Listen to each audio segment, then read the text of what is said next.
You spend months building your portfolio, honing in on your craft, and publishing your work, and the day comes when someone approaches you asking for a price for your video work. And you get that sinking feeling in your chest. You have no idea where to even start. Hi, my name's Jono. I'm a full-time filmmaker based in Sydney, Australia, and my best mate Jason and I started as complete beginners back in 2019. And over the next 2 years, we took our videography hobby and turned it into a side business whilst I worked full-time as a lawyer and Jason was a full-time student. Nowadays, we run our video production company full-time. And in this video, I want to share with you guys 3 practical tips that you can start using when someone approaches you asking for pricing for your video work. Tip number 1 is to determine your standard shooting and editing rates. This will vary depending on a number of factors such as your experience, the equipment that you use, and the quality of your videos. When we first started as complete beginners, we used a standard hourly rate of $50 per hour for both shooting and editing. Back then, we were doing a lot of small social media content shoots for local businesses where we charged roughly around $200 for 2 hours of shooting and 2 hours of editing. So around 4 hours of work all up. And from that, we'll produce a certain number of short social media clips for that particular business. However, nowadays, we charge primarily based on a half-day rate, which is 4 hours, or a full-day rate, which is 8 hours. Because if you think about it, even if a shoot is for 5 hours, let's say, you're still blocking out the entire day for that shoot. You're not going to be taking any other bookings for that day. So rather than charging by the hour, it makes much more sense to just charge based on a half-day block or a full day. So our current shooting rates for a one-man crew is $1,000 for a full day and $600 for a half day.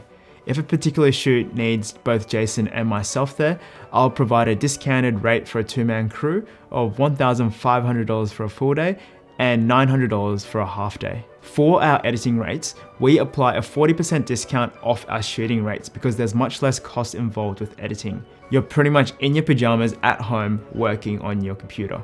So our current editing rates are $600 for a full day and $400 for a half day.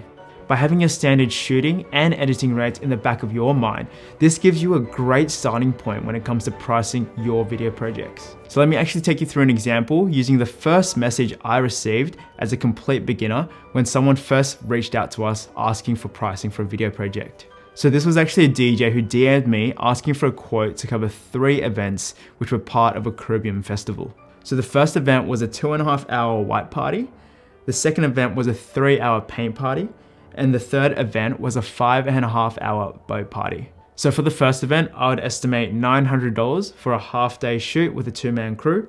Same thing for the second event, I would estimate $900 for a half-day shoot with a 2-man crew. And for the third event, I'd estimate $1,500 for a full-day shoot and a 2-man crew. In terms of editing, the client wanted a 5-minute event highlight video of all 3 of the events put together in the same video. And so I'd roughly estimate that this would probably take us around 2 full days to edit and 1 additional day to address client feedback. And so for editing time, I would estimate roughly around $1,800 for 3 days worth of editing. So in total, based on our current shooting and editing rates, I'd estimate that the project would cost us roughly around $5,000 to complete. We actually ended up only charging $1,200, which is significantly lower. Back then, we had no idea what we were doing, and to be honest with you, we were actually extremely excited that a client was willing to even pay us $1,200 for a video project. Tip number 2 is to think about what are the deliverables. The concept of a deliverable was something that I actually learned about in my corporate job as a lawyer. It's a term that we use in business that essentially means the end result or outcome that is delivered to the client. Using my earlier example of the 3-day Caribbean festival, the client had actually requested 2 deliverables. The first one was a 5-minute event highlight video, and the second one was actually all raw footage taken throughout the event that they could then use to edit smaller clips for their social media. Since the raw footage is an additional deliverable, I would typically add an extra $400 on top of the budget. So bringing this all together, my quote would look something along the lines of this. Hourly coverage of event 1, 2, and 3 with a 2-man crew, 1 5-minute event highlight video. I'll then limit the amount of revisions that the client may have with the video based on the editing time that I had estimated. So I'd say something along the lines of, It includes 3 rounds of revisions. Any additional rounds of revisions will be charged at $200 per revision, and all raw footage. I'd put in what the client's investment is, which is essentially the budget for the project, which would be roughly around $5,400. Although I typically price our projects based on a combination of the deliverables and the estimated time to shoot and edit the project, there might be situations where it would be more appropriate to price based only on the deliverables. This is actually my favorite type of pricing because it really allows you to separate your time from money. An example of this was one project where a client had actually approached us asking for 80 drone photos to showcase the view from north, south, east, and west for each level of the building. This project took Jason 2 hours to shoot and there was no editing time. So if we had charged purely based on the estimated time to complete the project, the most that we could have charged would have been $600, which was our half-day rate. Instead, we chose to charge based on the deliverables of the project at the rate of $75 per drone photo. Since there were 80 drone photos, you multiply this by $75 per drone photo, this came out to a quote of roughly around $6,000, which is 10 times the rate that we would have charged if we had only quoted based on our estimated time to complete the project. And if you think about it from the client's perspective, they don't care how long it took us to actually complete the shoot. All they wanted were the photos so that they could show potential buyers the view they were getting if they bought an apartment in that building. And so that's the great thing about considering the deliverables and the impact that that deliverable might have for the client. Number 3 is to consider who the client is. A mammoth corporation like Nike is going to have a significantly larger marketing budget compared to, let's say, your local dentist. So when it comes to pricing my videos as a last step, I always consider in the back of my mind who the client is and how much money they may have to actually spend on videos. For example, your local real estate agent who sells individual homes in your local area is probably not going to have as much money to spend on marketing compared to, let's say, a real estate developer who's trying to sell a whole development that might comprise of hundreds of individual homes. A restaurant franchise that has multiple locations and a specific marketing department is likely going to have more money to spend on videos compared to, let's say, your local family-owned cafe.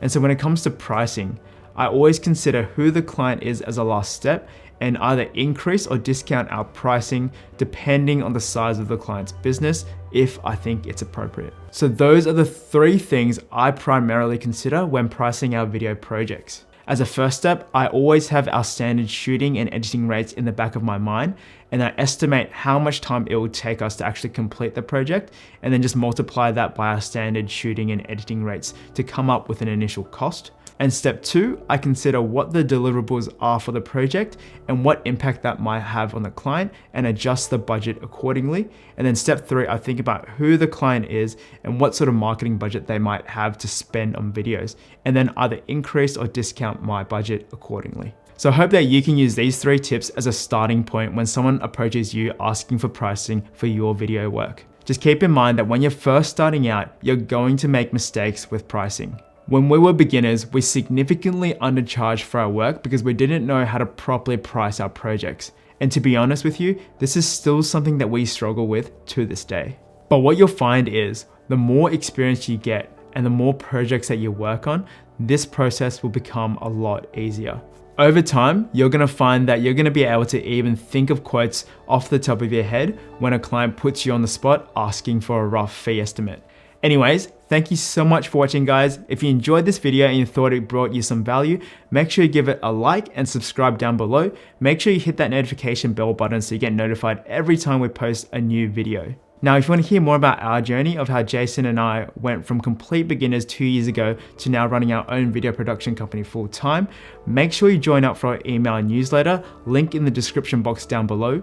In our email newsletter, we share all aspects of our journey, from specific steps, insights, personal struggles that we faced when building our video business. We would love to have you in our community. If you have any questions or comments, make sure you drop it down in the comment box down below, or you can email us at jonoandjason@gmail.com. Thank you so much for staying till the very end of the video, guys, and I will see you in the next one.